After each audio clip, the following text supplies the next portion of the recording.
Think back to your time in high school. Did you ever feel that you were in a prison? Did you ever feel that you were in a machine that had its own purposes and goals and had no relation to what you actually wanted to do or achieve? If you did, then you shouldn't be surprised, because this reflects the nature of what the modern school is. The modern school was invented by the Prussians after 1806. Before then, education was delivered in many different ways. What we think of as the school was invented in that particular time and place. And it was invented for a very particular purpose, which was to produce loyal, obedient subjects and soldiers, and people who would also be productive and obedient workers. It's this that explains why school is the way it is and has the features that it has. It explains why it is that the school day is divided up into rigid, time-structured blocks.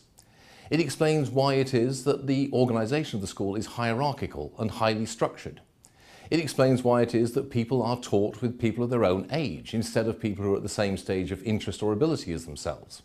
And it explains why in many school systems, one of the functions of the system is to direct people into particular life paths, to sort out young people into different kind of career groups. To the extent that education actually does take place in schools, it's a happy accident or a byproduct.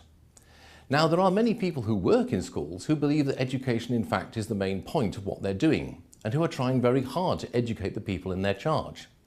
However, the problem is that the whole system they're working in, the way it's set up and the way it is organised, is hostile to that golden endeavour, so that they're in the unfortunate position of constantly trying to push water uphill, if you will, and any success they have is gained against the odds. What we need to realise is that education and schooling are not the same thing. In fact, because we think that schooling is the same thing as education, we have a radically impoverished idea of what education is and could be. Why, for example, do we assume that education should only take place at one stage of a person's life? Education is something that can take place at any stage in someone's life, and indeed should do. Why assume that we have to educate people of the same age altogether? Surely this is a crazy way of doing it. Why do we have to deliver education in the highly structured and formalised way that schools require us to do it in? Education is something which will be central to most people's lives. What we need to do is to get away from the idea that schools are the only way in which we can deliver education. I hope you really enjoyed this. Click on one of these links here to watch more and learn more. If you want to do more and more than watch videos, then click on these links here to find out about more student opportunities.